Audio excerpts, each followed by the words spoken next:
I want to tell you something about the word surprise. I had used that word to myself about 40 times that week. Surprise, that's all this was supposed to be. A new bathtub for my wife, because she'd mentioned, not complained, just mentioned, that the old one made the bathroom feel tired. And I thought, I'll fix that. That's what I do. I fix things. My grandson Liam was with me that Tuesday, just keeping me company. 9 years old, still at the age where watching Grandpa work is entertaining. The tub slipped when I dragged it out, hit the concrete, split open, and something fell out of it. Liam picked it up before I could get to it. He held it up to me with both hands, the way kids hold things, and he said, "Grandpa, what's this?" And I stood there in 104 degrees of Phoenix sun, holding a sledgehammer, looking at my grandson, holding something that was never supposed to exist. And I realized I didn't have an answer.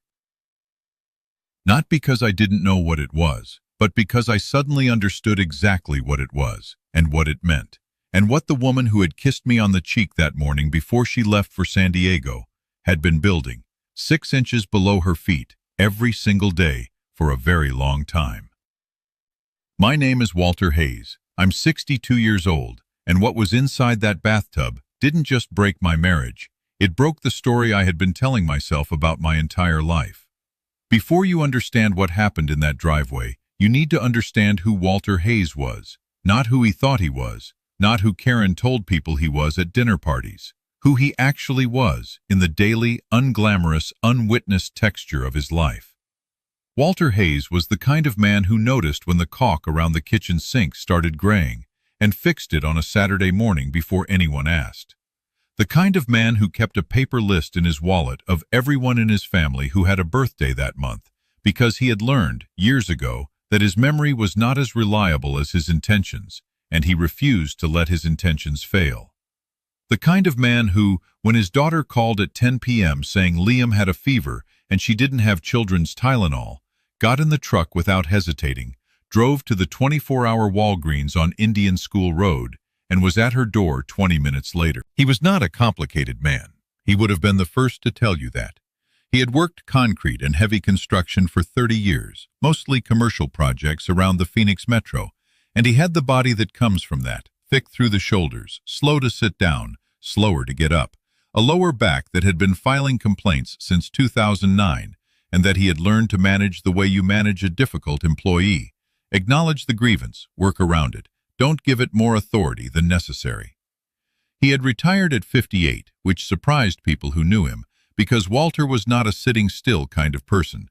But the knees had started the same conversation the back had been having for years, and his financial advisor had told him the math worked, and Karen had encouraged it, had actually pushed for it, which at the time had felt like love. He would come to understand that differently. After retirement, Walter filled his days the way practical men fill their days when the structure of work is removed. He found projects. He repainted the exterior of the house in the spring of 2021. He tore out the failing irrigation system in the backyard and redesigned it himself, watching YouTube videos until 2 in the morning, like a teenager studying for an exam. He spent 3 months building a workbench in the garage that was, by any objective measure, better engineered than anything he could have bought at a store. And every Tuesday and Thursday, Liam came over after school. Liam was his daughter Rachel's boy, 9 years old, gap-toothed, obsessed with dinosaurs and the Arizona Cardinals, constitutionally incapable of sitting still for more than 4 minutes. Walter had a rule with Liam. Whatever Walter was working on, Liam could help. Real help, not pretend help. Hand me that wrench, hold this board, count these screws. He had decided, when Liam was about 5, that the worst thing he could do for his grandson was treat him like he was fragile, so he didn't. And Liam repaid this by showing up every Tuesday ready to work, which mostly meant following Walter around, asking questions faster than Walter could answer them. That Tuesday, the Tuesday of the bathtub, Liam had been with him all morning. He had watched Walter shut off the water valves. He had handed Walter tools and handed them back when he asked for different ones. He had eaten half a peanut butter sandwich on the tailgate of Walter's truck and declared it the best sandwich he had ever had, which Walter knew was not true, but appreciated anyway. And when the bathtub slipped and hit the driveway and split open, Liam had been 3 feet away and had moved faster than Walter, because children always move faster than their grandfathers, and had picked up the black zippered pouch before Walter's knees had even processed what had happened. "Grandpa, what's this?" 19 years of marriage, and it all turned on that one question from a 9-year-old boy with peanut butter on his shirt. Walter reached out and took the pouch gently from Liam's hands. He told Liam to go inside and get them both a glass of water. Liam, who was 9 and therefore easily redirected by tasks, went inside. Walter crouched down alone in the 104-degree sun on the hot concrete, his knees barking at him, and he unzipped the pouch. Cash first. Rubber-banded hundreds. He didn't count it, not then, but his hands told him it was substantial. $8,000, maybe more. A phone. Cheap, black, flip style. The kind you buy with cash. No case. And beneath the phone, folded once, a single sheet of printer paper. He unfolded it slowly. Walter sat on the broken edge of the tub and read. He read it the way he read contracts, twice, slowly, looking for the thing that was meant to be overlooked. The page was organized in dated entries running down the left side. Recent dates, not months ago, weeks, days. Next to each date, short operational notes. Not emotional, not conversational, operational. Confirm separate account, active. Re-engage after argument. Keep tone warm. Push refinance conversation. Frame as his idea. Move funds after signature clears. 48-hour window. And at the very bottom, 2 words with nothing after them. Final step. The heat was pressing down on him from every angle. His shirt was soaked through. The sun was doing what the Phoenix sun does in July. Not warming, just punishing. He folded the paper. He sat there. Liam came back with 2 glasses of ice water. He handed one to Walter and sat beside him on the driveway and looked at the broken tub. "Did you know there was stuff inside it?" Liam asked. Walter looked at his grandson. "No," he said, "I didn't know." Liam considered this. "How did it get there?" Walter said, "I'm going to figure that out." Liam nodded, satisfied with this answer in the way that children are satisfied by a grandfather who sounds like he means what he says. He drank his water. He looked at the cash, rubber-banded beside the pouch on the concrete. "Is that a lot of money?" he said. "Yes," Walter said, "it is." "Did you lose it?" Walter looked at the money, at the timeline document folded in his hand, at the cheap burner phone sitting on the hot concrete like an accusation. "No," he said, "I found it." He sent Liam inside to watch TV, told him they'd order pizza when they were done for the day. Liam accepted this without question, because 9-year-olds and pizza are a reliable equation. Walter sat alone on the driveway for a long time. The document had dates. The dates lined up with things he could remember. Conversations at the kitchen table. A folder Karen had slid across the placemats 6 weeks ago while their coffee was still hot. Her hand on top of his in that gentle way she had when she wanted him to listen. "This is for us, Walt. We need to be smart about the timing." He had nodded. He had trusted her. 19 years had bought him that reflex, the automatic trust of a man who had long since stopped cross-examining his instincts about the person across the table from him. He picked up the burner phone. No pin, no fingerprint lock. He turned it on. He didn't open it yet. He just sat there in the heat and thought about the word on the top of that document, just above the timeline entries in smaller font, almost like a header. Re-engage prior contact. Re-engage. Not new, not something started last spring, something resumed. He turned the phone over in his hands. Once, twice. He set it down. He picked up his own phone and called his daughter. Rachel Hayes, now Rachel Dominguez, though she still put Hayes on her work email, was 34 years old, a school nurse at an elementary school in Tempe, and the person in Walter's life who most resembled him in the way that was hardest to quantify, the quality of her attention. When Rachel listened to you, she listened to all of you. It was the thing Liam had inherited from her, the thing Walter had always recognized as coming from him, passed down through the generations like a bone structure. She answered on the second ring. "Dad, everything okay? Liam's not hurt?" "Liam's fine. He's inside watching TV." Walter paused. "I need you to come over." A silence on her end, the specific silence of a person who knows their parent well enough to hear what he is not saying. "Give me 20 minutes, she said. She didn't ask why. That was Rachel. When she arrived, Walter was sitting at the kitchen island with a pouch in front of him, the cash set to one side, the timeline unfolded, the burner phone in the center. Liam was in the living room. The TV was loud enough. Rachel stood at the island and looked at what was in front of her father. She said, "Where did you find this?" "Inside the bathtub, when it cracked on the driveway." She looked up at him. "The bathtub in your bathroom. The one Karen always said made the room feel tired." He paused. "I was replacing it, as a surprise."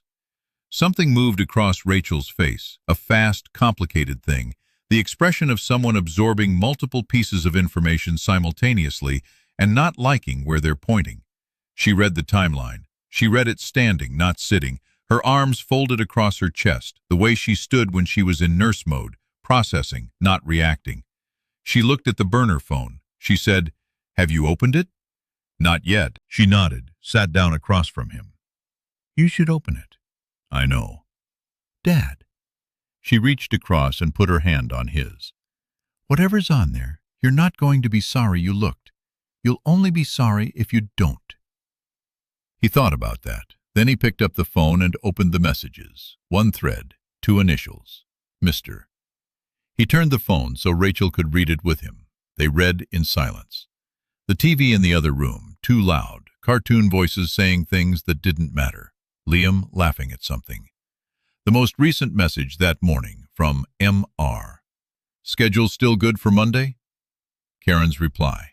"Yes, he's been more relaxed since I got back. He suspects nothing." Rachel inhaled through her nose, slow, controlled. Walter read further. "Don't push too hard this weekend. Pacing matters." Karen. "I know. He trusts me completely."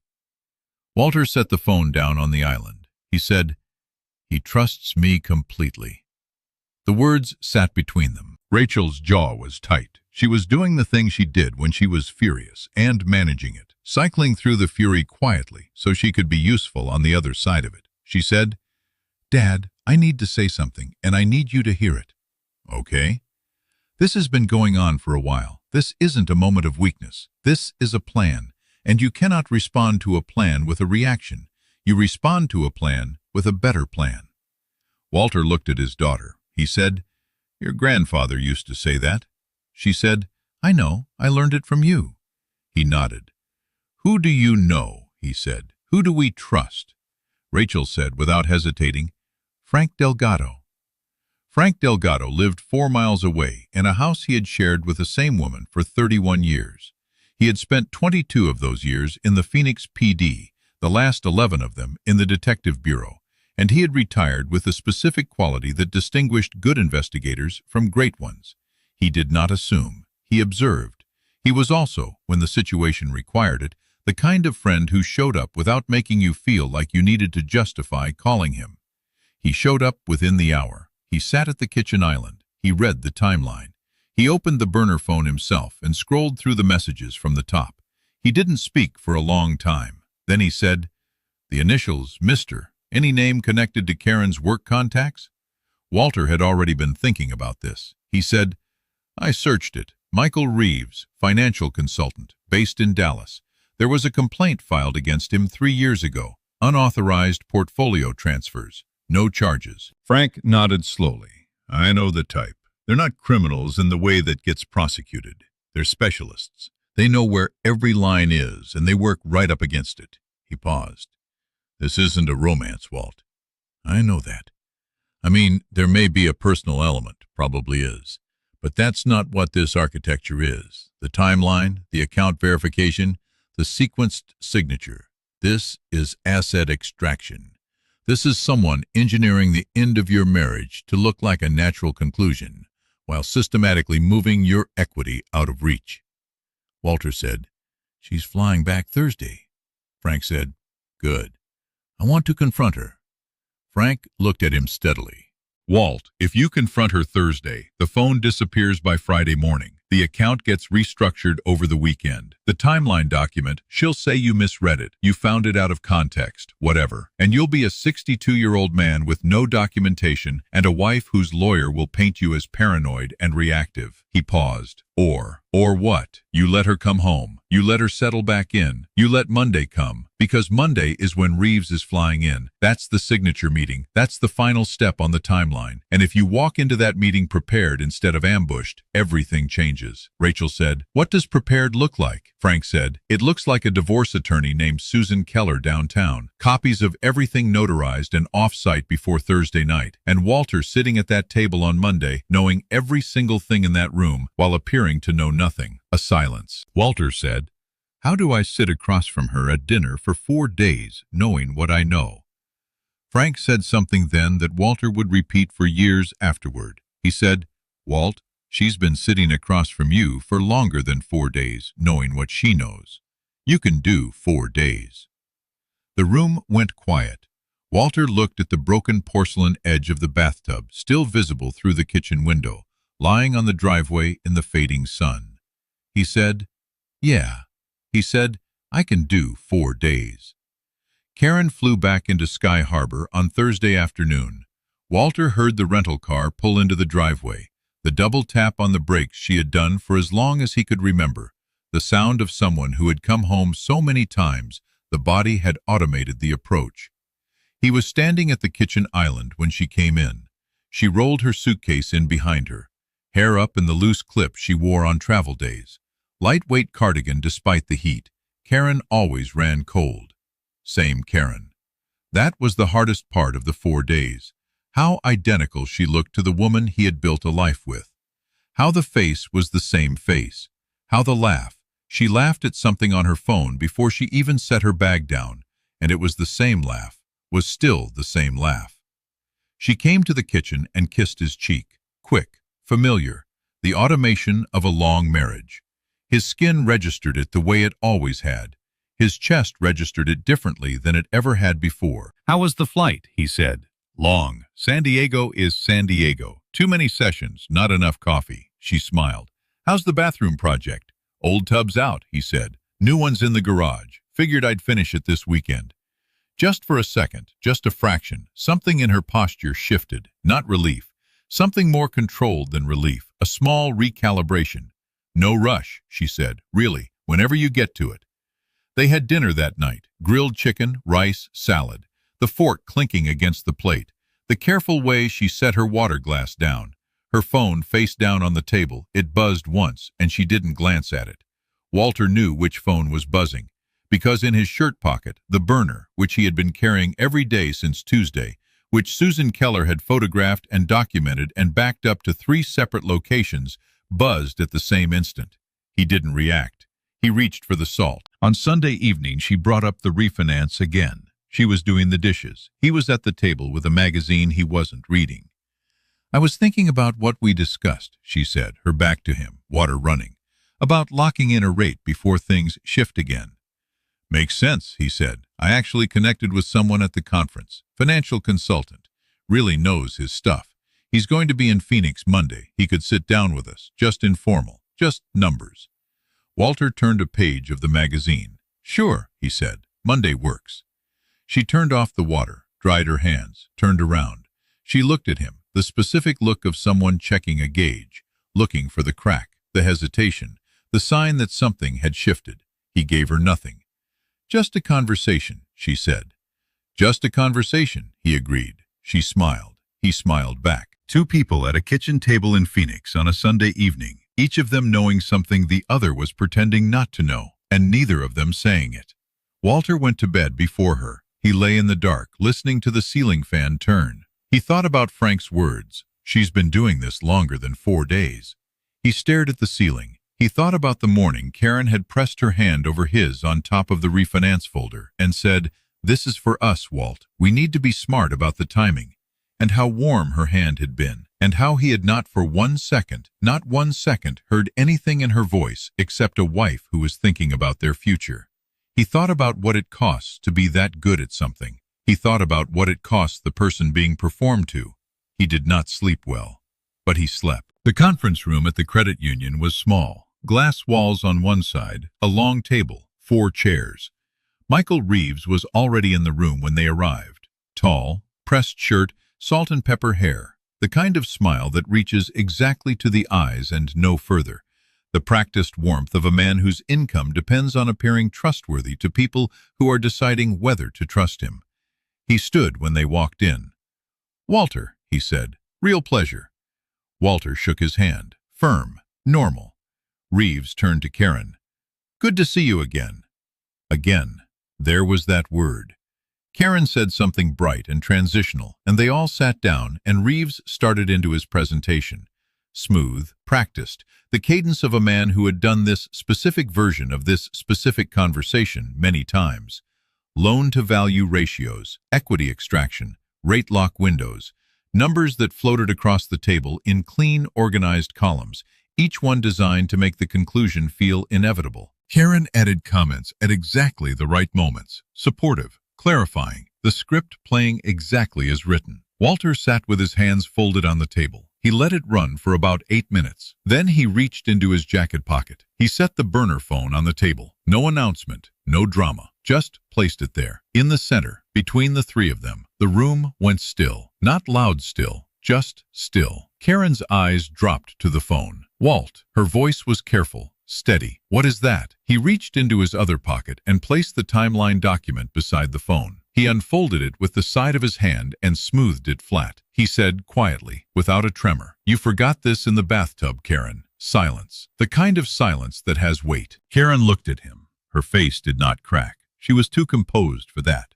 But something behind the composure made a very small calculation, and the calculation showed on her face before she could manage it away. Reeves cleared his throat. "I think there may be some confusion here about what," Walter said. "Mr. Reeves, the messages on this phone go back 11 months. The transfer instructions reference an account number that matches the one in the third message from the top of the thread. The timeline document uses the exact same phrasing as your messages, word for word in 2 places." He paused. "We can keep going if you want to." Reeves said nothing. Karen looked at Walter for a long moment. She said, "You went through my things." "It fell out when the tub cracked," he said. "My grandson found it. He's 9 years old, Karen. He picked it up off the driveway and held it out to me and asked me what it was." Something moved across her face, fast, gone before it finished arriving.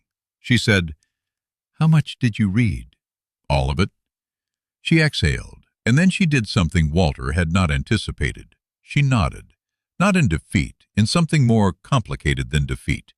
The nod of a person who has been running for a long time and has reached the moment of stopping, and who is experiencing that stop with a mixture of exhaustion and something else. Something that might have been relief, if relief were allowed to exist in a moment like this. She said, not to Reeves, to Walter, "How long have you known?" "Since Tuesday." "The bathtub broke on Tuesday." "Yes." She looked at her hands. "You sat across from me for 4 days." "You sat across from me for longer than 4 days." That landed. He watched it land. She said nothing. Reeves started to speak. Karen said, without looking at him, "Stop talking, Michael." He stopped. Walter reached into the inside pocket of his jacket and produced a second folder. He slid it across the table. "Documented messages, dates, bank inquiries, notarized copies are off-site. Susan Keller is my attorney of record as of Friday." Right on cue, because it had been planned to the minute, the door opened. Susan Keller, 60 years old, black blazer, briefcase, the specific energy of a woman who had spent 30 years in courtrooms and had long since stopped needing to perform authority because she simply had it. She sat in the 4th chair without being invited. She said, "Mr. Reeves, I'd like to discuss the coordination of marital asset transfer, undisclosed fiduciary contact, and the sequencing of signature solicitation under duress. We can do that here, or in front of a Maricopa County judge, your preference." Reeves looked at the phone on the table. He looked at Karen. Karen was looking at Walter. Reeves stood up. "I think this meeting is concluded." Susan said, "The meeting is. This matter isn't." He left. The door closed. 3 people remained in the room. Walter, Karen, Susan. Karen's posture changed when Reeves left. Not dramatically, just something released. Like a performance that had been running for a very long time, powering down. She said, "He's not going to be the problem you think he is. He'll disappear. That's what he does." Susan said, "We're counting on that." Karen looked at Walter. She said, "How angry are you?" Walter thought about that honestly. He said, "I'm not angry, Karen. I've been trying to figure out if I'm angry all week, and I'm not." "What are you then?" He was quiet for a moment. "Sad," he said. "I'm sad. Because whatever this was, whatever you needed that you thought you could only get this way, I would have tried to give you, if you'd asked." She held his gaze. She said, "I know that." He said, "Then why?" She said, "Because I stopped believing you could." She paused. "That's on both of us." It was the most honest conversation they had had in years. It also came 11 months too late. Susan Keller cleared her throat softly. The room came back to its official function, and the rest, from there, was process. The divorce took 7 months. Not because it was contested. Karen did not fight the documentation, and the coordination with Reeves, once legally assembled, made a resistance case more costly than concession. But because 7 months is what it takes to legally reorganize a life that has been shared for 19 years, and there are no shortcuts in that process that don't cost something essential. Walter stayed in the house on Clover Street. He kept the truck. He kept the workbench in the garage. He kept his Tuesday and Thursday afternoons with Liam, because Rachel had made clear, with the specific gentle immovability she had inherited from him, that Liam's time with his grandfather was not a casualty of adult decisions. Liam did not know for a long time exactly what had happened. He knew Grandma Karen and Grandpa Walter weren't going to be together anymore. He knew that Grandpa seemed quieter than usual for a while. He accepted these facts the way children accept the incomprehensible decisions of adults, with a temporary sadness and then the return of forward motion that is the particular grace of being 9 years old. One Tuesday afternoon, about 4 months after the Monday meeting, Liam was helping Walter install new shelving in the garage. They were working quietly, Walter measuring, Liam handing up brackets when asked. Liam said, without looking up from the bracket he was examining, "Grandpa." "Yeah? Do you think you're going to be okay?" Walter looked down at his grandson. He said, "Yeah, buddy, I think so." Liam nodded, satisfied. He said, "Good, because I was kind of worried." Walter said, "I know, I could tell. Was it the bathtub thing?" Walter was quiet for a moment. Then he said, "The bathtub thing showed me something I needed to see. So in a way, yeah, the bathtub was a gift." Liam considered this with the gravity of a 9-year-old processing an idea that doesn't quite fit any category he has yet. He said, "That's kind of weird." Walter said, "Yeah, it kind of is." They went back to work. Michael Reeves did what Karen had predicted, disappeared back to Dallas, restructured his client list, moved on to the next arrangement. There was no criminal charge. There rarely is with the kind of careful, line-adjacent operation he ran. But Frank Delgado had sent a detailed report to the appropriate regulatory authority in Texas, and Susan Keller had filed a formal complaint with the State Financial Oversight Board, and those things have their own slow, grinding momentum, wheels that turn without making noise.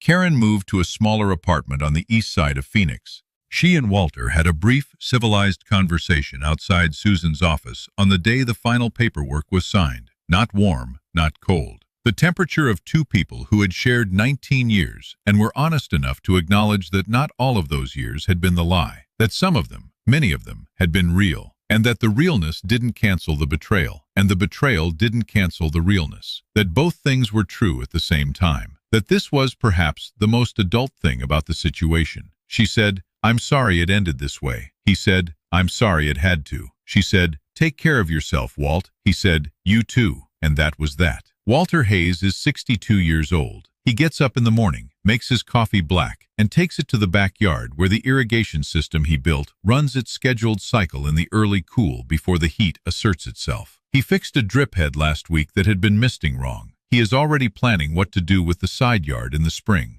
Liam comes on Tuesdays and Thursdays. Last week, Liam, who is now working through the complexities of 4th grade mathematics with the specific, focused frustration of a child who can see that something makes sense but cannot yet find the angle of entry, asked Walter how he figured things out when he was stuck. Walter thought about it. He said, "I look at what I can actually see, not what I think I know, not what I assume, what's actually in front of me, and then I work from there." Liam said, "What if what's in front of you is confusing?" Walter said, "Then you look closer." Now, here's what I want to say to you directly. Because this story is not really about Karen. It's not really about Michael Reeves, or the burner phone, or even the bathtub. Those are the facts. The facts are not the lesson. The lesson is about what Walter did between Tuesday afternoon and Monday morning. He did not rage. He did not confront before he was ready. He did not let the emotion of the discovery override the intelligence of his response. He sat with what he had found. He got quiet. He got help from people he trusted. He built a plan, and he walked into that Monday meeting knowing everything while appearing to know nothing, because he understood, in the specific bone-deep way of a man who has spent 30 years in construction, that you do not fight a load-bearing wall by hitting it. You find the foundation. You work from there. There is also this.